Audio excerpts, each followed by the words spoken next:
I want to return to one item that I didn't complete last week.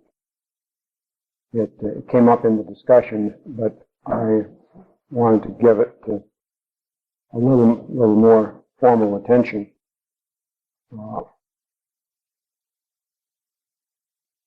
It's the issues to be found in paragraph 574.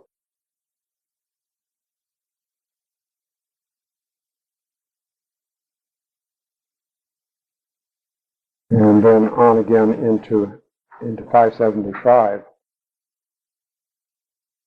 where Jung speaks of Yahweh in the following terms. He says, the character thus revealed fits a personality who can only convince himself that he exists through his relation to an object. Such dependence on the object is absolute when the subject is totally lacking in self-reflection and therefore has no insight into himself. It is as if he existed only by reason of the fact that he has an object which assures him that he is really there. And then on into the next paragraph where he makes the following remarks. Existence is only real when it is conscious of somebody. That is why the Creator needs conscious man, even though from sheer unconsciousness he would like to prevent himself from becoming conscious. And that is also why Yahweh needs the acclamation of a small group of people. One can imagine what would happen if this assemblage suddenly decided to stop the applause. There would be a state of high excitation, with outbursts of blind destructive rage, then a withdrawal into hellish loneliness and the torture of non-existence, followed by a gradual reawakening of an unutterable longing for something which would make him conscious of himself.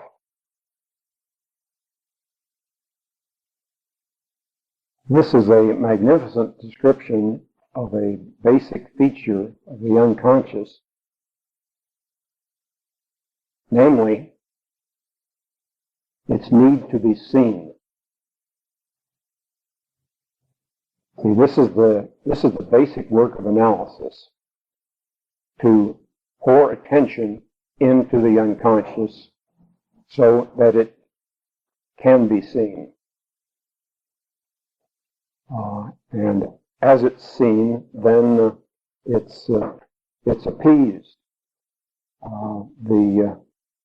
The outbursts of blind, destructive rage are assuaged when it's seen. Now, as was mentioned in the discussion last time, this description is very similar to what's spoken of in clinical terms as narcissism.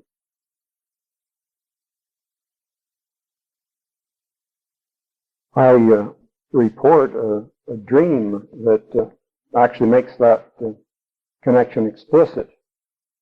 You can find it on page 76 of The Creation of Consciousness. This is a dream a man had right after reading Answer to Job. He dreamt, I see a huge ape-like man without a neck. His huge head is attached directly to his shoulders. He is naked and is looking lasciviously at a woman. I feel that he must be trained, so I ask him to put on his clothes. He expels Flatus loudly and leaves the room.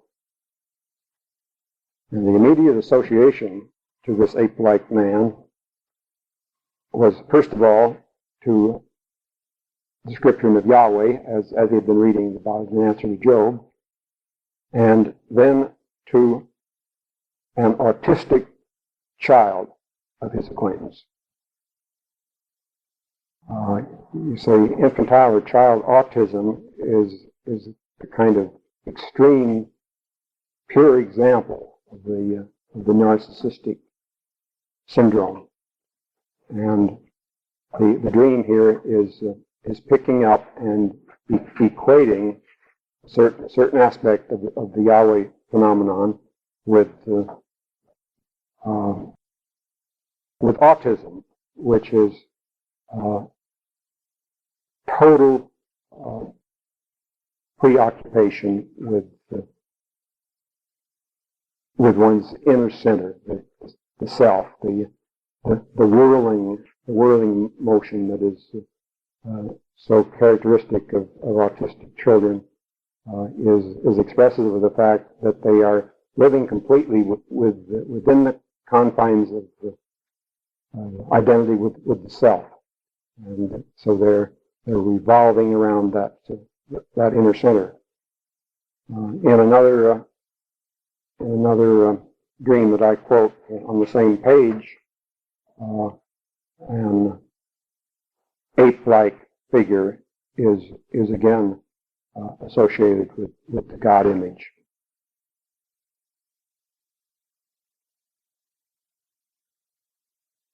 So if you recognize the narcissistic propensity to be an indication that the Yahweh God image is activated, then you will pour attention into that image, but you'll at the same time recognize that a distinction should be made between the ego and the God image. And then so-called narcissism takes on, when it's separated from the ego, it takes on a totally different quality. Would you turn down the amplification a little bit? It's a little too loud. It's squealing a little. If you separate the so-called narcissism from its identification with the ego, then that so-called narcissism becomes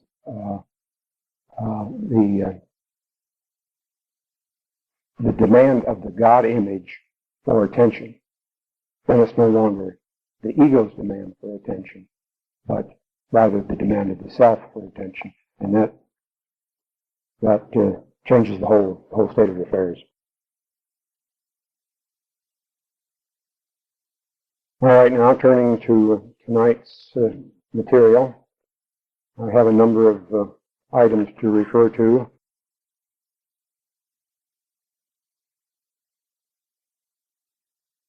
Nine, if I get to them all. I'll try and take off this sweater first. Sure.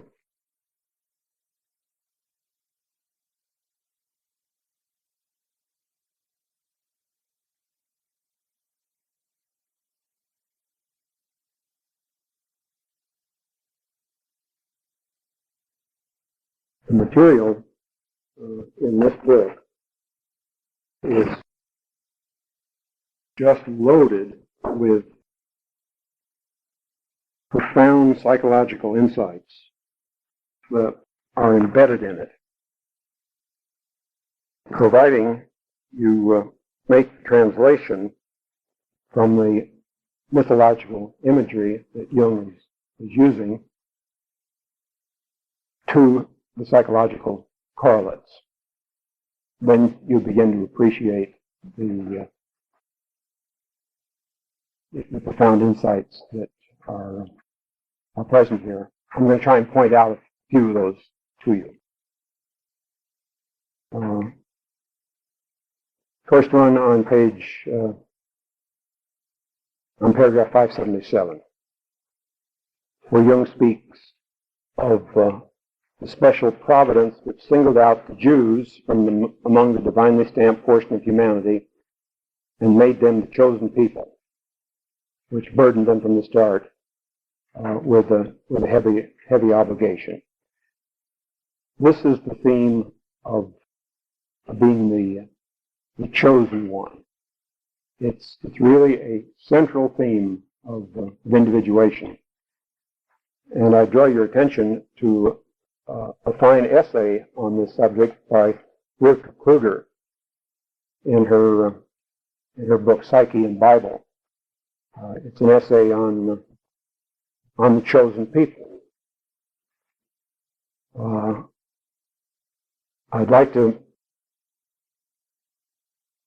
make a lot of quotes from this because she's got some marvelous insights. But let me just mention a couple to give you the flavor of it. I hope you'll then look it up for yourself and read it at your leisure. Because Yahweh is himself holy, singled out from all the other gods, the people correspondingly must be holy. The gods, grown together, as it were, out of many polytheistic god figures into one God personality, and thereby having become distinct, chooses for himself a people equally distinct as his vis-a-vis. Projected onto a people as a collective individual, we see here the birth of the idea of the individual. That is, one who steps out of the anonymity of the cycle of nature into a personal, unique fate.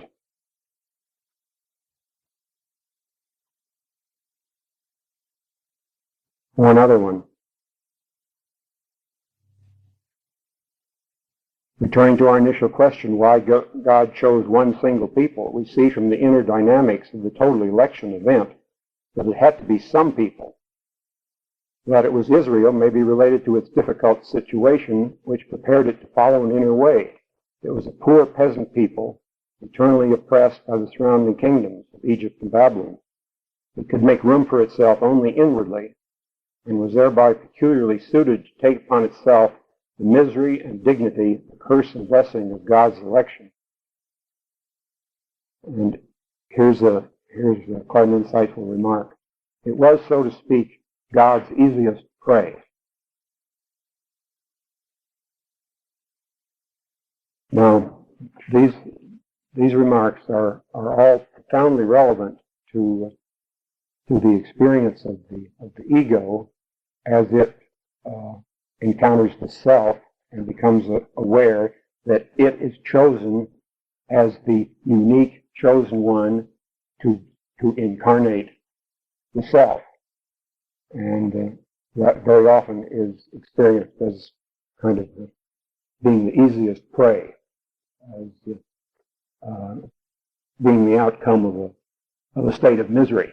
It doesn't come out of a state of fullness. It comes out of a state of emptiness.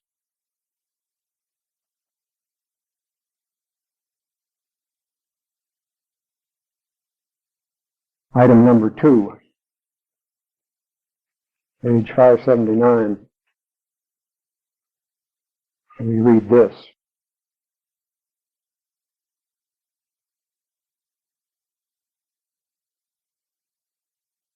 Yahweh abandons his faithful servant to the evil spirit and lets him fall without compunction or pity into the abyss of physical and moral suffering. From the human point of view, Yahweh's behavior is so revolting that one has to ask oneself whether there is not a deeper motive hidden behind it. Has Yahweh some secret resistance against Job? What does man possess that God does not have? Because of his littleness, puniness, and defenselessness against the Almighty, he possesses, as we've already suggested, a somewhat keener consciousness based on self-reflection.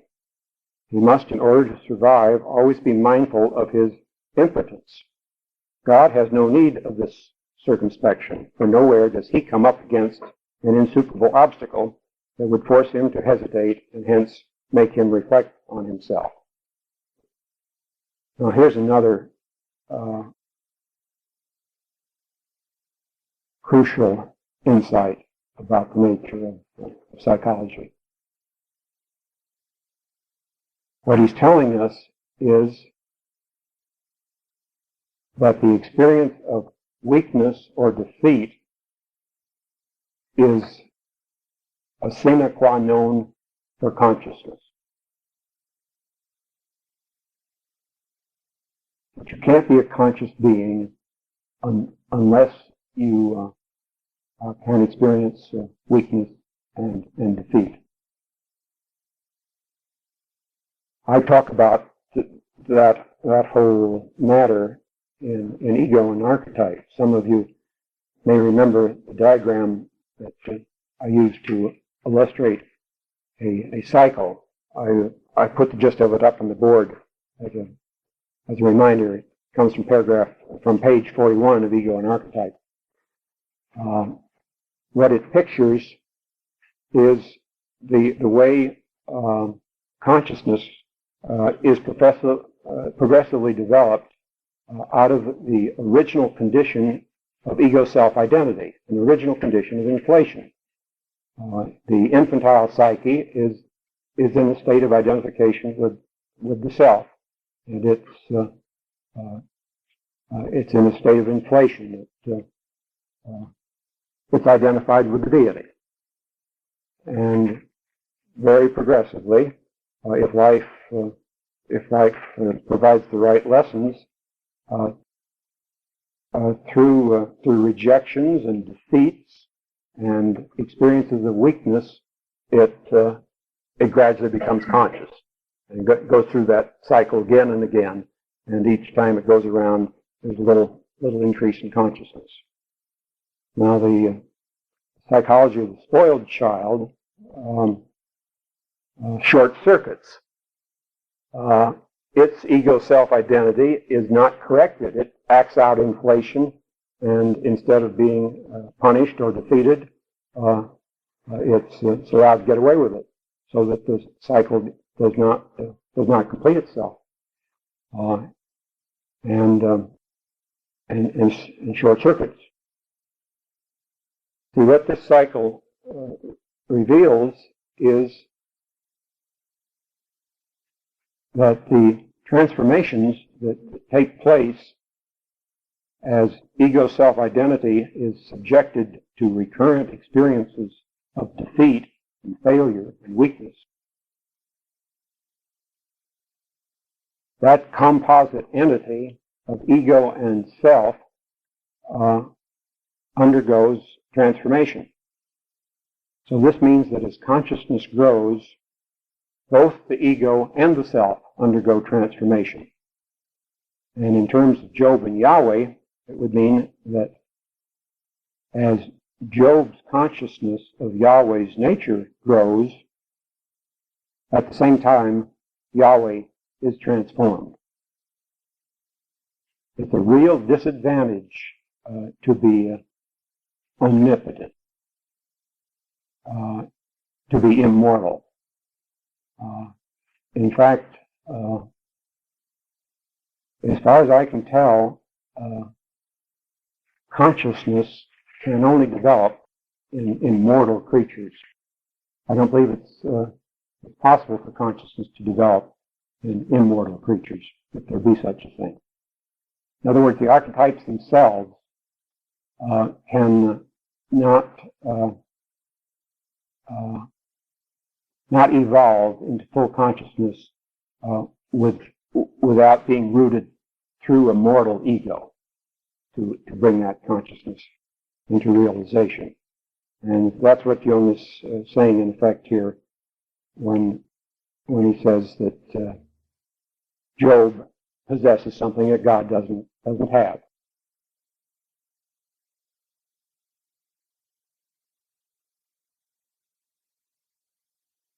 Okay, item number 3. This comes from paragraph 583.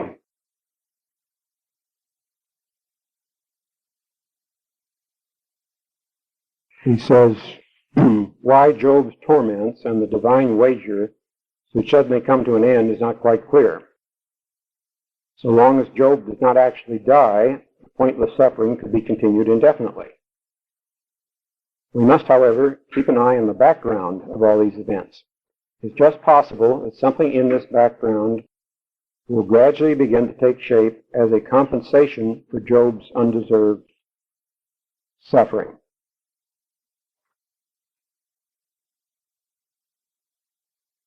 The key word there is compensation. Now, you've heard that term before, I'm sure. Compensatory function of the unconscious. And what Jung is alluding to here is the profound psychological law that when a one-sided state of affairs becomes unbalancedly weighted in one direction, the unconscious psyche then constellates the contrary in the unconscious to balance the one-sidedness.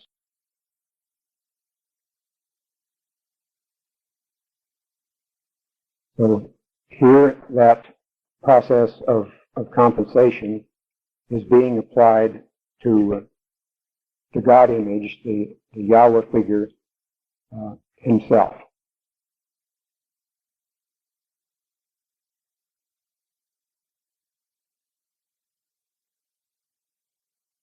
It is just possible that something in this background will gradually begin to take shape as a compensation for Job's undeserved suffering. See, what that means is that injustice, especially if it's consciously perceived, constellates in the unconscious or outside in the other, constellates its correction.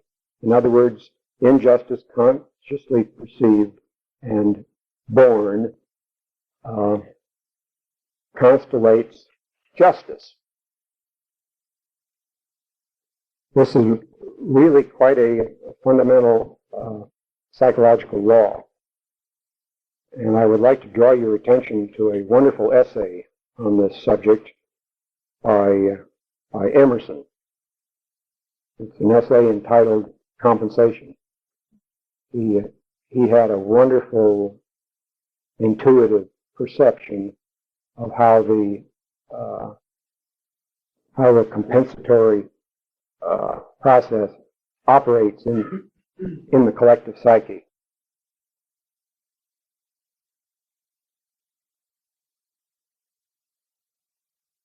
To give you just a taste of it.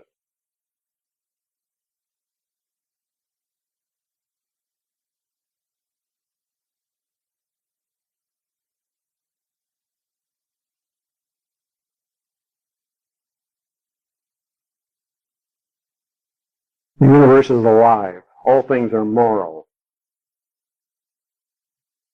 Justice is not postponed. Perfect equity adjusts its balance in all parts of life. Take what figure you will, its exact value, no more, no less, still returns to you. Every secret is told, every crime is punished, every virtue rewarded, every wrong redressed, in silence and certainty.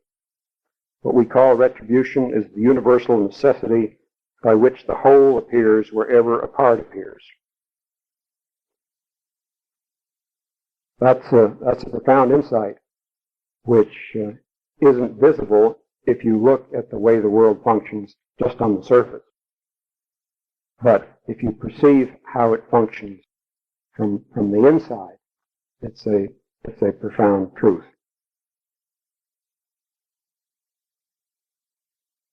All things are double, one against another, tit for tat, an eye for an eye, blood for blood, measure for measure. Give and it shall be given to you. Curses always recoil on the head of him who imprecates them. So he reaches the conclusion then that a wise man will know that it's part of prudence to face every claimant and pay every just demand on your time, your talents, or your heart. Always pay. See, the idea is that since the compensatory balance exists, if you don't pay voluntarily, it'll be extracted from you involuntarily. And it's really much more agreeable to do it voluntarily. The benefit we receive must be rendered again, line for line, deed for deed, cent for cent, to somebody. Beware of too much good staying in your hand. It will fast corrupt and breed worms. Pay it away quickly. So that's the idea of compensation, and how every extreme or one-sided state of affairs rights itself via the unconscious. All right, number 4.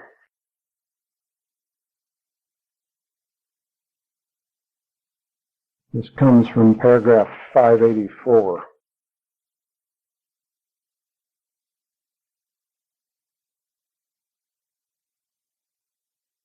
Jung says Job realizes God's inner antinomy, and in the light of this realization,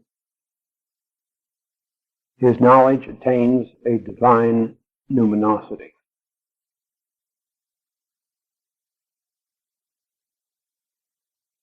Now, what does that mean? His knowledge attains a divine numinosity. I would suggest that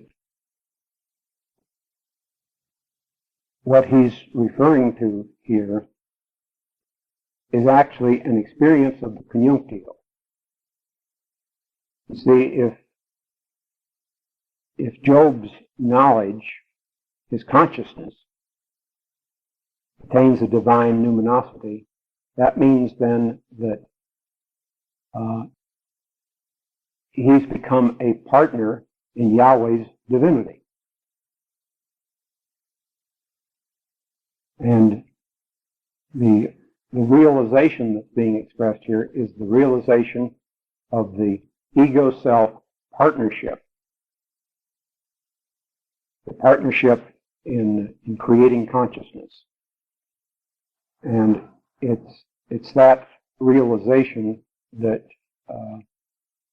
conveys meaning to Job's experience and amounts to an experience of justification.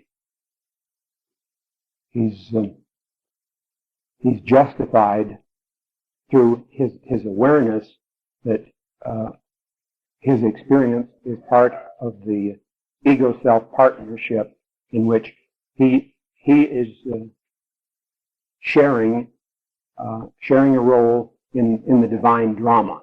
The divine drama, you remember that was the term that appeared in the first sentence of the book.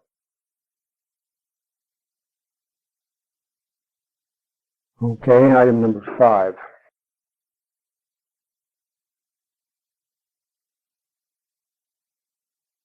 Paragraph 587.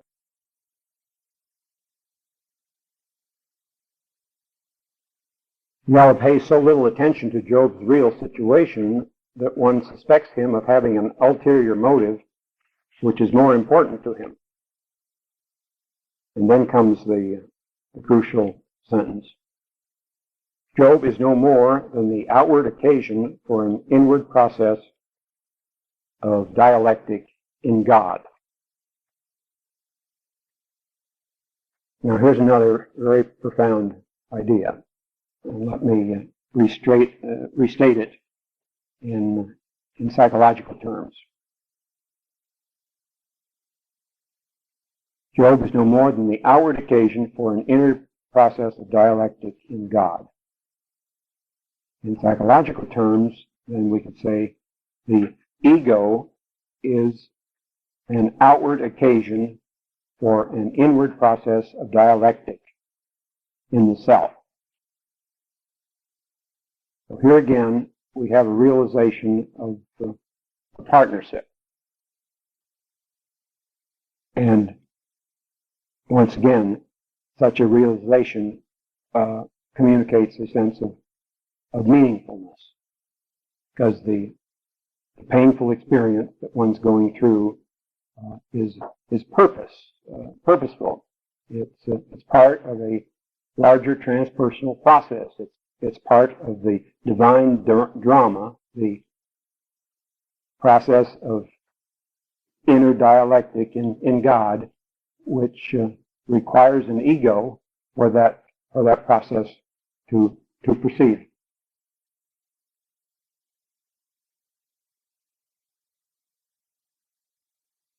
Item number 6.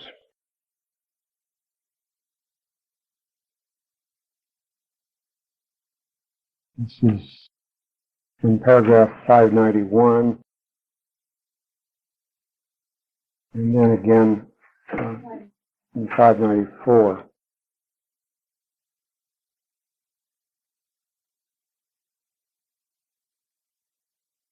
Now I'm going to put my sweater back on again.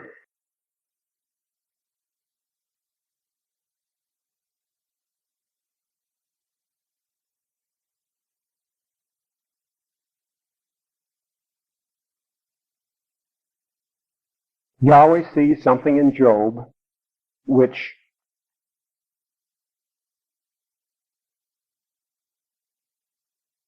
we would not ascribe to him, but to God. That is an equal power which causes him to bring out his whole power apparatus and parade it before his opponent. Yahweh projects onto Job a skeptic's face which is hateful to him because it is his own, and which gazes at him with an uncanny and critical eye.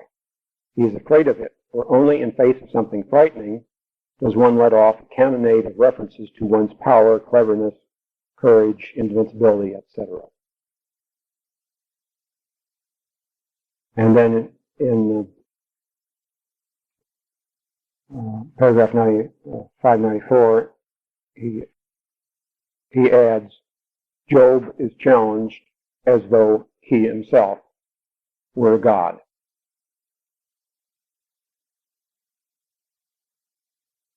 This continues to emphasize the theme I've already underscored, the theme of ego-self partnership, the theme that the ego carries divine or godlike attributes when it is participating in the inner dialectic of the God image. That on that occasion, it then takes on a certain luminosity. See what that means, if you think it through, then is that all that pertains to the ego, the earthly, the particular, the dark, that which establishes the individual as something definite and unique, all those earthly attributes are embodied with a certain divine luminosity, and you see what a radical transformation that viewpoint would generate from the earlier one-sided spiritual viewpoint, in which all that pertained to the earth was thought of as just to be purified and removed.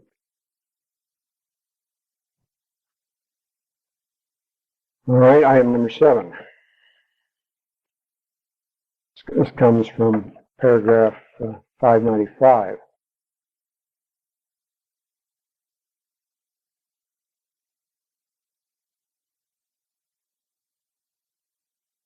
The new factor, he says, the conflict becomes acute for Yahweh as a result of a new factor. And the new factor is something that's never occurred before in the history of the world. The unheard of fact, without knowing it or wanting it, a mortal man is raised by his moral behavior above the stars in heaven, from which position of advantage he can behold the back of Yahweh, the abysmal world of shards. And then there's a footnote that describes that reference a little more fully, but it might not be completely clear even with that footnote. So I thought I'd bring along the chart of the Sephirotic tree that I've used on other occasions to indicate to you how this world of shards fits in to the Kabbalistic imagery. According to the Kabbalah, the original divinity was just a point, so-called Ein Sof, and it emanated the original first man, who then differentiated himself into these 10 Sephiroth, the so-called Sephirotic tree. And according to the Kabbalistic symbolism, in the formation of the Sephirotic tree, the primordial light was poured into the vessels or shells of these 10 Sephiroth. And the first 3 held the light. The lower 7 couldn't endure the pressure of the light that was poured into them, and they broke. And this is the so-called breaking of the vessels. And what was created then were a lot of broken pieces, the shards, so-called shards. And these shards, according to the Kabbalistic speculation, then took on the quality of evil, and became the depth of the great abyss in which the spirit of evil dwells. And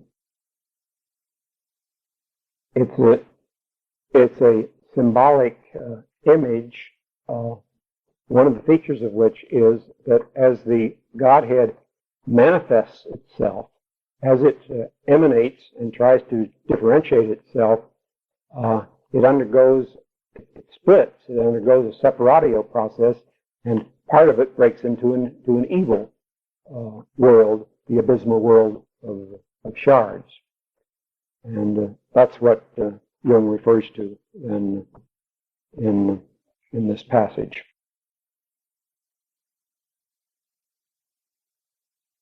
Okay, item number 8.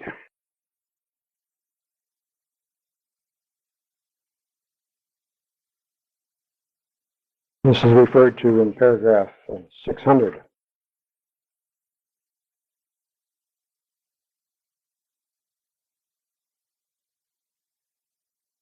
When consciousness has an animal nature, he starts out by saying, and then skipping down a little bit,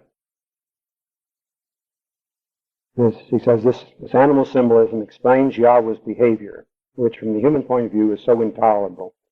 It's the behavior of an unconscious being who cannot be judged morally. Yahweh is a phenomenon, and as Job says, not a man. Then I draw your attention to this remarkable footnote 13. The naive assumption that the creator of the world is a conscious being must be regarded as a disastrous prejudice, which later gave rise to the most incredible dislocations of logic.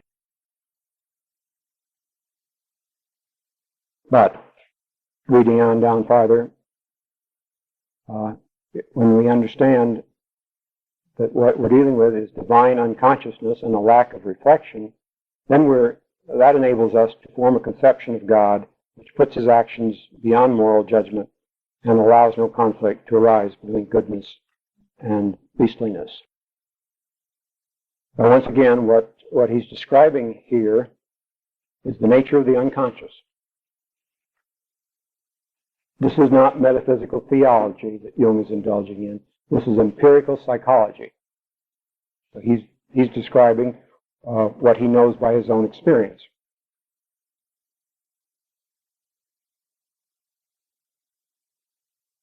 Number 9.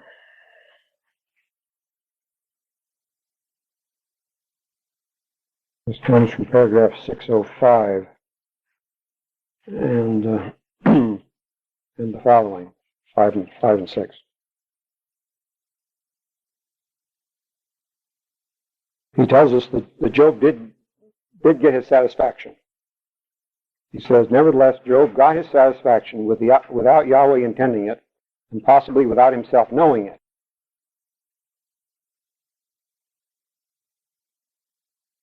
Yahweh's allocutions have the unthinking yet none the less transparent purpose of showing Job the brutal power of the demiurge. This is I, the creator of all the ungovernable, ruthless forces of nature, which are not subject to any ethical laws. I, too, am an amoral force of nature, a purely phenomenal personality that cannot see its own back. This is, or at any rate could be, a moral satisfaction of the first order for Job. Because through this declaration, man, in spite of his omnipotence, is set up as a judge over God himself.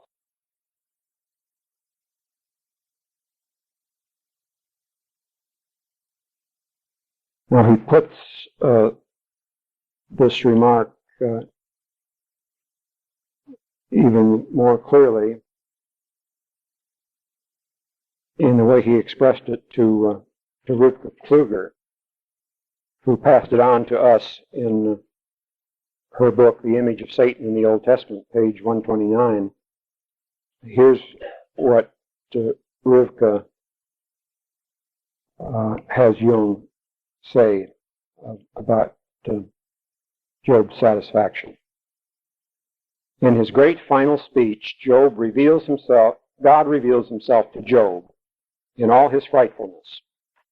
It is as if he said to Job, look, that's what I'm like. That is why I treated you like this. Through the sufferings which he inflicted upon Job out of his own nature, God has come to this self-knowledge and admits, as it were, this knowledge of his frightfulness to Job. And that is what redeems the man Job. This is really the solution to the enigma of Job. That is a true justification for Job's fate, which without this background would in its cruelty and injustice remain an open problem. Job appears here clearly as a sacrifice, but also as the carrier of the divine fate, and that gives meaning to his suffering and liberation of his soul. End quote.